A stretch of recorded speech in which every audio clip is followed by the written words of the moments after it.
Toi aussi tu l'attendais cette compo. Ça fait 4 ans qu'on l'attend cette compo. 4 ans qu'on l'attend ce match des Bleus. 4 ans que Galtier il nous parle de cette fameuse flèche de courbe, du temps, de sa communication. Et on arrive au bout. Ça va être un match serré qui se jouera sur les détails, on s'en doute tous. Le fait que ce match se joue sur des détails, ça me donne l'occasion de vous présenter le partenaire de cette vidéo. Il m'accompagne depuis le début de la Coupe du Monde et c'est TheBet. TheBet est une application de paris sportifs neuve avec des cotes hyper compétitives et intéressantes et des promotions qui sortent tous les jours. Et là, ils ont doublé une cote pour les abonnés d'Up Rugby qui vont franchir le pas et s'inscrire aujourd'hui. Même si la France, je souhaite qu'elle gagne de 50 points, ça me paraît peu probable.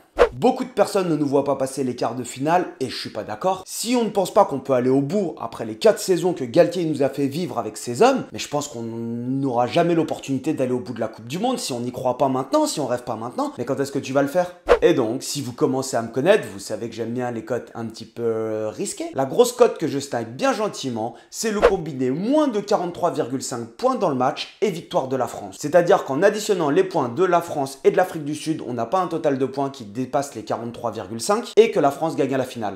Et ouais, j'aime bien ce genre de combiné puisque la cote elle monte rapidement, elle est normalement à 3,45 et là, bam, elle passe à 6,9. Si vous êtes un peu moins joueur que moi, il y en a une autre qui est un petit peu plus safe, c'est la victoire de la France avec la cote qui passe de 1,73 à 3,46. Si au contraire vous êtes audacieux, il y en a une qui est énorme, c'est celle que je vous avais proposée, la même sur le match d'ouverture, c'est le match nul à la mi-temps et la victoire de la France à la finale. Mais attention, le pari sportif c'est réservé uniquement aux gens qui ont plus de 18 ans. La devise de TheBet, c'est de parier sur du plaisir. Il ne faut surtout pas jouer des sommes que vous n'êtes pas prêt à perdre en vous imaginant que vous allez devenir riche. Le meilleur moyen de gagner de l'argent, c'est de travailler. Quand tu paries, c'est juste pour le fun. Avec mon code UPRUGBY et le lien dans la description, profite de ces super avantages. On est parti sur l'analyse de la compo, mais avant, si t'es pas abonné, c'est le moment de le faire, de mettre la petite cloche bleue. Et si ça te plaît pas, tu te désabonneras à la fin de la vidéo. Mais au moins, tu m'oublies pas si t'aimes bien. Merci déjà aux 50 000 abonnés, c'est juste hallucinant pour moi. Merci encore, n'hésitez pas à me dire comment est-ce que je peux faire pour m'améliorer, parce que même si je réponds plus à tous les commentaires, parce qu'il y en a quand même un certain nombre,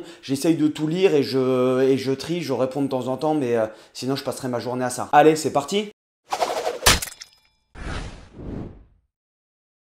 Le jeu de l'intox quand tu entraînes, j'adore. Il faut avouer une chose, c'est que les box, et notamment Rassi Erasmus, excellent en la matière. Galtier, il a lui un style un petit peu moins direct quand il fait passer ses messages, mais bien rodé avec la communication par contre. Mais Rassi Erasmus, il est excellent pour balancer des punchlines et des saucisses dans la marmite. Quand la France, elle bat les box en 2022, il a quand même fait un montage sur l'arbitre Wayne Barnes et toutes les erreurs qu'il avait commises à l'encontre de l'Afrique du Sud. Mais c'est hallucinant, c'est même sale d'ailleurs, parce que Wayne Barnes, il a reçu des menaces contre lui et contre sa famille. Donc attention de ne pas dépasser les bornes, monsieur, sinon vous allez voir. Même si vous êtes tous grands là-bas. Par contre, là où il m'éclate, c'est avec tout le reste, avec ces petits signaux lumineux pour dire c'est fou prendre les points ou pas. Quand la staff, il annonce qu'il préfère jouer la France sans Dupont. Mais t'es sérieux? Si tu bats la France, évidemment, tu as envie de battre la France avec Dupont, parce que t'as envie de battre les meilleurs. Tu préfères quoi? Sortir en quart avec ou passer l'écart sans? Le choix il est vite vu, mais par contre c'est de l'intox gentil ça. Comme quand il annonce dans la presse, ce que les Français font de bien, c'est que quand il y a une situation de plaquage haut, ils le montrent à l'arbitre. Je pense qu'il simule parfois, ce qui est intelligent. Dans certaines situations, l'arbitre va ainsi avoir recours à la vidéo. Et c'est là où les Français sont malins. Mon kiff il est prévenu. Regarde bien les Français parce qu'ils simulent des fautes. Oh là là, elle est belle celle-là. On l'a compris. Les Sudaf ne veulent surtout pas de simulation sur les plaquages hauts. Et vous allez voir jusqu'où peut aller l'intox des Sudaf dans cette vidéo, notamment au niveau de la première ligne, à moins que ça soit World Rugby qui se soit totalement planté. Reste bien parce que ça arrive très bientôt. Alors la compo, on y va? Le duel de la première ligne, il s'annonce intense. Non seulement dans le combat, car on le sait, tous les joueurs sont denses, etc.,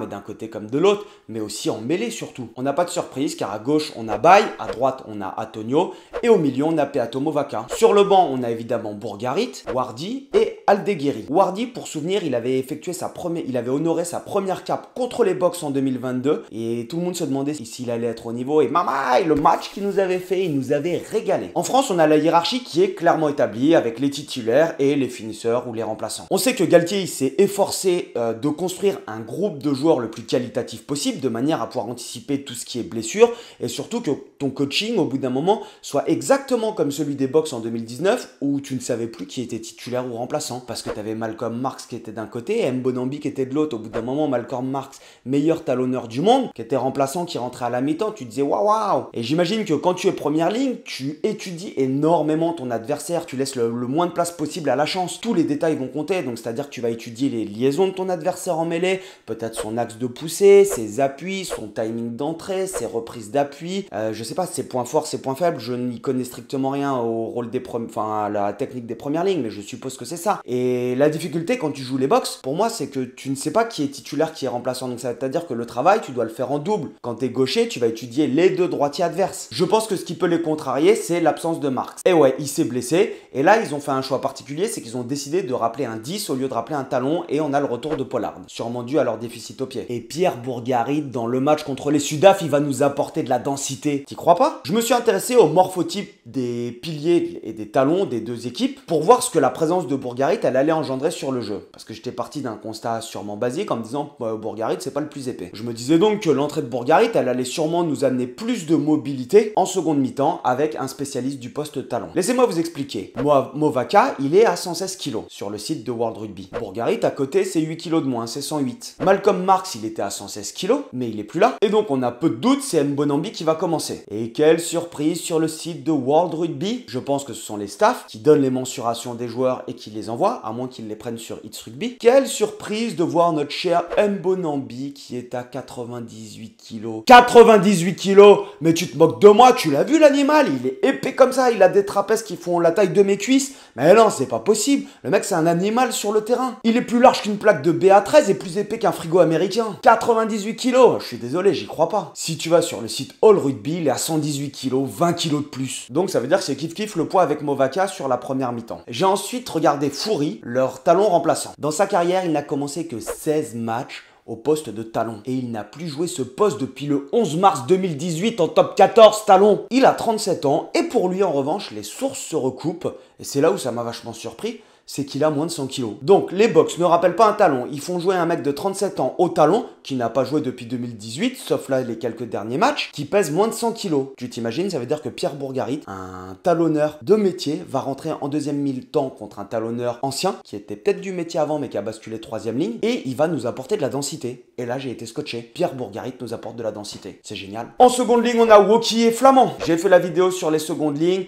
et évidemment ça va être un sacré combat ça, magnifique. Jelonche titulaire, ça te surprend? Je te propose une explication. C'était la question, est-ce que Jelonche il va commencer pour nous amener ce côté péchu et rugueux? Non pas que Cross ne soit pas dur au mal, hein, me fais pas dire ce que j'ai pas dit, mais peut-être un petit peu moins porteur de ballon que Jelonche. Et surtout, c'est ça qui m'intéresse, Jelonche revient de blessure. Il est vite revenu de blessure. Ça c'était une chose, je sais pas si tu te souviens, la discussion sur le fait que Jelonche reprenne ou pas après ces 6 mois de rupture des ligaments croisés. Bonne chose ou mauvaise chose? Il y a une chose qui est sûre, en revanche, c'est les statistiques. Ce que j'avais fait dans la vidéo et ce que je vous avais dit, c'est que le risque de rechute sur des ligaments croisés avec une reprise précoce est à 50-50. Le joueur, de son côté, pas de souci. Il a décidé de tenter le truc à 50-50. Mais côté staff, tu considères que c'est un joueur important, Jelonche, que tu as besoin de l'avoir sur le banc ou sur le terrain. En revanche, c'est pas la même chose de l'avoir sur le banc ou sur le terrain. S'il commence sur le banc et qu'il rentre, risque de rechute à 50-50, ça tient, c'est génial, ça lâche. C'est-à-dire que tu as fait sortir un mec qui a 50 minutes dans les pattes dans le combat et qu'en réalité, il va devoir re-rentrer pour terminer le match. C'est faisable, hein, attention. Mais par contre, en face, il va y avoir des mecs frais. Et donc, le choix se fait peut-être là-dessus aussi en te disant, ok, Jelonche, tu commences le match, tu donnes tout ce que tu as. Si, ce que je ne souhaite pas et ce que personne souhaite, mais rechute des ligaments croisés, parce que tu es à 50 de risque de rechute ou 70-30, quelque chose comme ça, et qui a rechute au bout de 30 ou 40 minutes de jeu, il a donné tout ce qu'il pouvait, t'as un mec frais qui va rentrer. Et le choix se fait peut-être là-dessus sur Jelonche titulaire, au-delà des qualités rugbystiques. C'est qu'une hypothèse sur la titularisation de Jelonche, et si vous voulez, je passerai un petit coup de bigot à Galtier pour savoir le pourquoi du comment. Sinon, écris-le moi dans les commentaires si t'as un autre avis. Il sera accompagné de Olivon et Aldrit. À la mêlée, Dupont, avec ou sans masque, avec ou sans barre de fer. Je suis pas médecin, mais je suis juste content qu'il soit là. J'entendais une chose, c'est tout le monde qui dit les box ils vont cibler Dupont, mais tu crois quoi? Est-ce que tu t'imagines une seule seconde que les box ils vont se dire ok,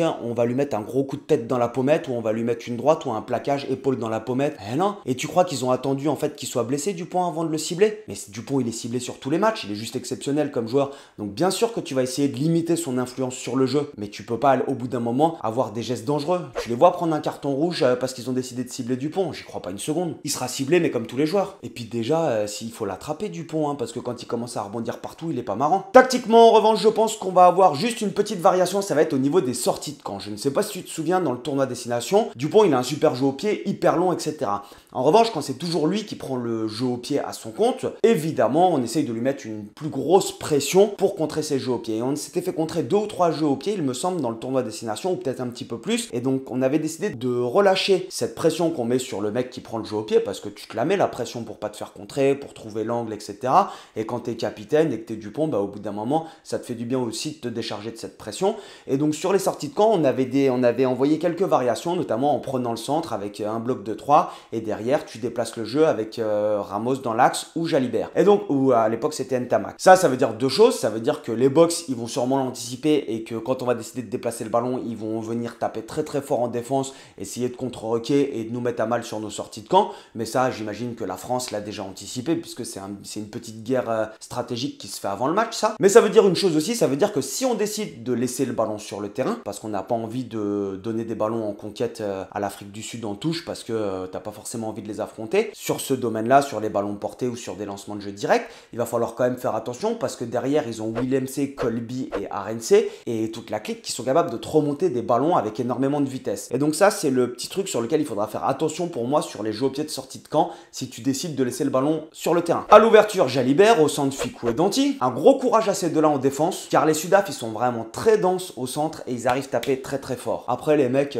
ils adorent le chocolat, les deux, et à mon avis, ils peuvent se faire plaisir en homme contre homme et notamment sur les contests. À une aile, Penaud, normal quoi. Et à l'autre aile, le petit Louis Biel-Biarré qui nous a tout fait péter en 2 mois. Allez, le pitchoun, fais-nous kiffer encore sur 3 matchs, s'il te plaît. À l'arrière, on a notre régulateur Ramos et donc on a 2 buteurs sur le terrain en considérant que Jalibert est un buteur au même titre que Ramos. Et malheureusement, j'ai comme le pressentiment que les Sudaf vont monter énormément de jeux au pied de pression pour viser Ramos puisque quand ton buteur est déréglé, si tu arrives à dérégler le buteur adverse, celui qui prend le jeu au pied pour marquer des points ou de sortir de ton camp, et bah tu te facilites la tâche. Ils l'ont quand même vécu, sans buteur contre l'Irlande, c'est difficile de gagner. Sur les matchs importants, sans buteur, c'est dur de gagner. Et donc je pense qu'il va y avoir ce côté-là où ils vont cibler par contre Ramos sur le jeu au pied pour essayer de le faire sortir de son match. Et la question de leur côté, du coup, c'est est-ce qu'ils vont titulariser Pollard pour avoir un buteur sur le terrain ou est-ce qu'ils vont laisser Libok? Ça sera pas la même physionomie de match, c'est sûr. Si c'est Pollard, on peut se dire qu'il y aura un jeu peut-être un petit peu moins créatif, mais ils ont été champions du monde comme ça et avec un jeu beaucoup plus direct, beaucoup plus dense.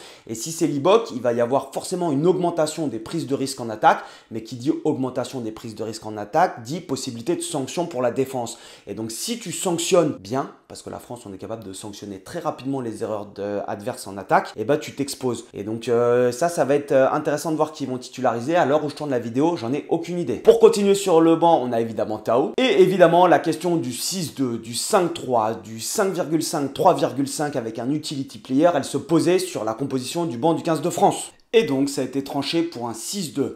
Kroos, il prend naturellement sa place. Moefana, pour moi, il était déjà indispensable. Pourquoi? Parce que ça défend fort, il a cette capacité à jouer au centre et à l'aile, et il a quand même pris plus de temps de jeu depuis le début du mandat Galtier au centre, et donc c'est normal. Honnêtement, moi, ça me va parfaitement, et je suis très content qu'il soit là, et je suis sûr que sur sa rentrée, il va nous faire énormément de bien. Lucu, on se posait pas la question. Bah ouais, ça aurait été bizarre quand même s'il rentrait pas dans le groupe là sur les quarts de finale. Et donc, ensuite, qu'est-ce qu'on avait? Est-ce que Melvin Jaminet rentrait dans la composition d'équipe ou pas? Car si tu n'as pas Jaminet sur le banc, cela veut dire que potentiellement c'est Biel-Biarré qui passe à l'arrière en cours de match. Parce que t'as surtout pas envie de voir Penaud à l'arrière. Hein. Enfin, perso, moi son jeu au pied, il me fait toujours autant flipper. Et on a Macalou qui va venir s'insérer du coup dans la composition au détriment de Melvin Jaminet. Et je vais vous expliquer pourquoi est-ce que c'est un choix qui est audacieux de prendre Macalou à la place de Jaminet. Sekou pouvant jouer en troisième ligne aile ou à l'aile, il t'amène de la vitesse et de la densité. Et même chose, quand il avait joué contre les Sudaf, il t'avait mis des placards au niveau du combat, il est là, au même titre que Paul Boudéan. Et ça aussi, dans le choix, dans la façon dont tu abordes le match, c'est forcément un choix, puisque tu ne sais pas si les Box vont partir en 7-1, parce qu'ils ont quand même fait une composition avec 7 avant-remplaçants sur le banc, et c'est quand même vraiment peu courant dans le rugby, et tu te dis, waouh, comment est-ce que tu anticipes ça, toi, sur la façon dont tu vas créer ton groupe, parce que si tu mets que 5 avant devant, pour peu qu'il y ait un petit peu de casse, au bout d'un moment, ça veut dire que tu vas faire passer des centres en troisième ligne L. J'espère que cette vidéo, elle t'a plu. Si ça te plaît, dis-le moi dans les commentaires. Ça me fait plaisir si j'oublie des choses ou si tu as un avis qui est différent. Honnêtement, j'avais encore plein de choses à dire sur la preview de ce match, mais malheureusement, j'ai peur de me faire insulter par Mathieu si je lui sors une preview de 40 minutes. Parce qu'au montage, ça prend du temps, les gars. Oublie pas de t'abonner et de liker si t'en es jusqu'ici. C'est important parce que c'est comme ça que je développe la chaîne. Et si t'as pas aimé, mais que tu t'étais abonné parce que t'avais suivi mon conseil au début, t'as le droit de te désabonner. Et puis on se revoit au Clubhouse de mots. Topette l'ami.